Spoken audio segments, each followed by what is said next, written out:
right? So, where do you even begin? Maybe with the day the Earth tilted on its axis, at least for me. It was a Tuesday, I remember that.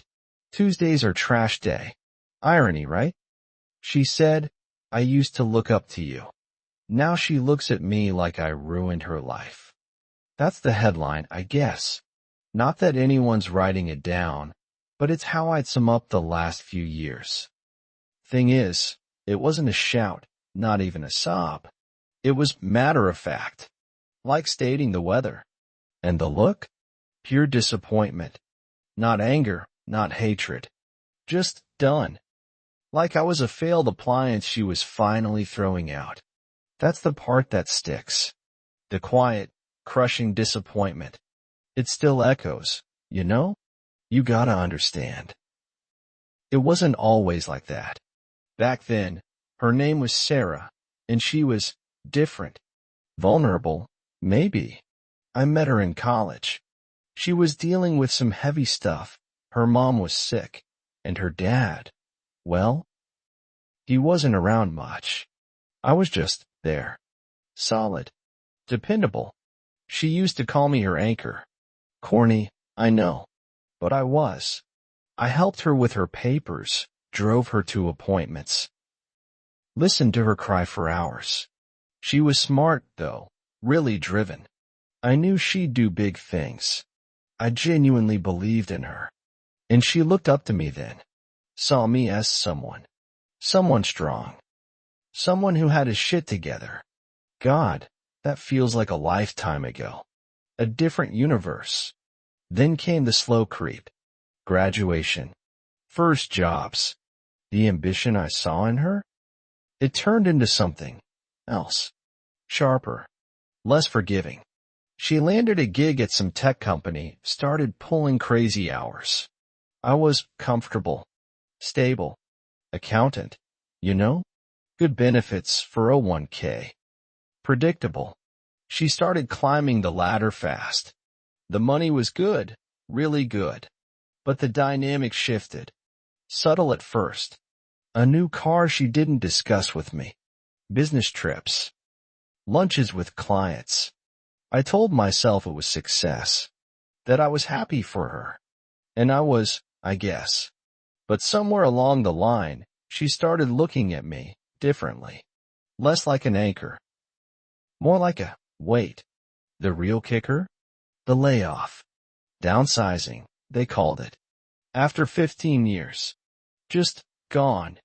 I tried to stay positive, told Sarah it was an opportunity. But the truth is, it gutted me.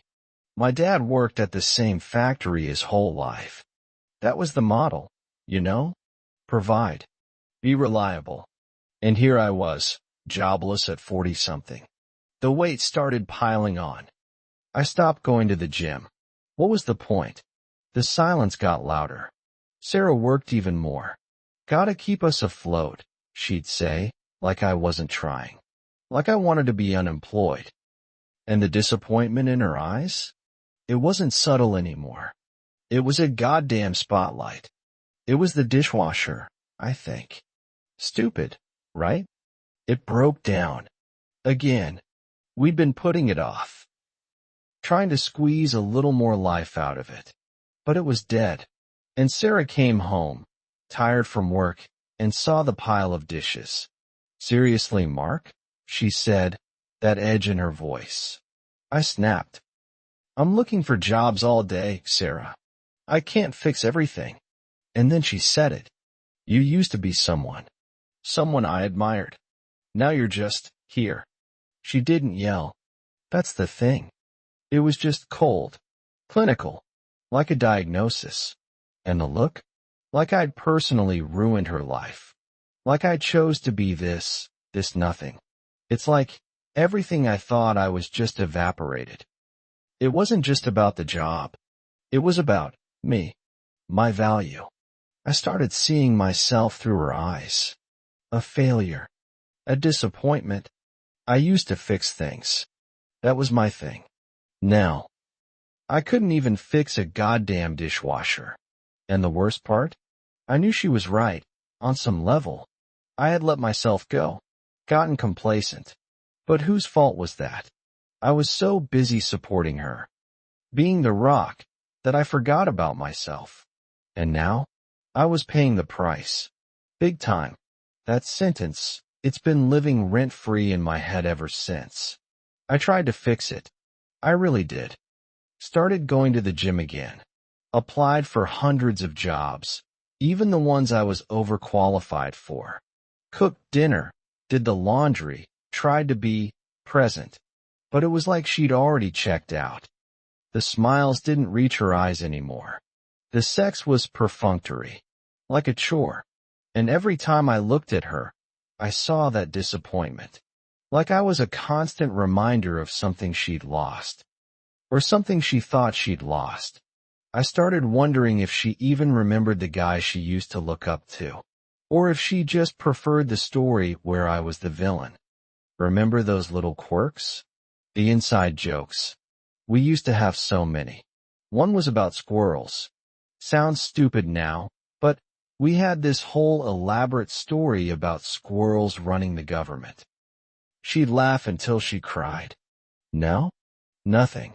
I tried bringing it up once. Just a flicker of annoyance. Like I was dredging up something unpleasant. Like I was embarrassing her. That's when I knew. It wasn't just that she didn't look up to me anymore.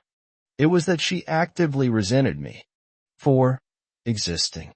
For being a reminder of a life she no longer wanted. Or maybe a life she never really wanted in the first place. Then came the little cuts. Like paper cuts, barely noticeable at first, but they add up. She forgot my birthday. Not a big deal, right? Except it was. Because she never forgot. Ever. She'd always planned some elaborate surprise. No? Nothing. Just a mumbled, oops, sorry. She started second-guessing my parenting in front of the kids. Are you sure that's the right way to handle that, Mark? Undermining me. And the finances? She opened a new credit card without telling me. Maxed it out on God knows what. Said it was for the family. But it felt like another way to tell me I wasn't in control. That I wasn't enough. The late nights started again. Important client meeting, she'd say. Not meeting my eyes. A new perfume. Something expensive. Something I didn't buy her. Secret phone calls, whispered in the hallway. I never confronted her. Maybe I was afraid of the answer. Or maybe, deep down, I already knew. It's a funny thing, betrayal. It doesn't always come with a bang. Sometimes it's just a feeling. A cold dread that settles in your gut and tells you everything is wrong. That the person you love is slipping away. And you're powerless to stop it. I just pretended not to notice. For the kids, I told myself. But really, it was for me. The worst part of all this? The kids. They're not stupid. They saw the tension. The forced smiles. The way Mom and Dad barely spoke to each other. I tried to shield them. Made extra effort to be there for their games. Their school events. Tried to keep things normal. But I saw it in their eyes. The confusion. The sadness. My daughter, Emily, she's always been a daddy's girl. She started clinging to me more. Like she knew something was wrong. My son, Josh, he got quieter. More withdrawn. I tried talking to them, but what could I say? Mommy doesn't love Daddy anymore? Mommy thinks Daddy's a failure? So I just hugged them tighter and prayed they wouldn't be too scarred by all this. And then there was the money. Or, rather, the lack thereof. Sarah's spending, it was out of control. Designer clothes, expensive vacations, gadgets we didn't need. I tried to talk to her about it, but she'd just brush it off. We can afford it, she'd say. Don't worry your little head about it. But I did worry. The credit card debt was piling up. The savings were dwindling. I felt like I was drowning. And she just kept spending. Like she was trying to fill some void with material things. Or maybe, she just didn't care anymore. About me. About us. About the future. I felt trapped. Powerless. Like I was watching our lives implode and I couldn't do a damn thing about it.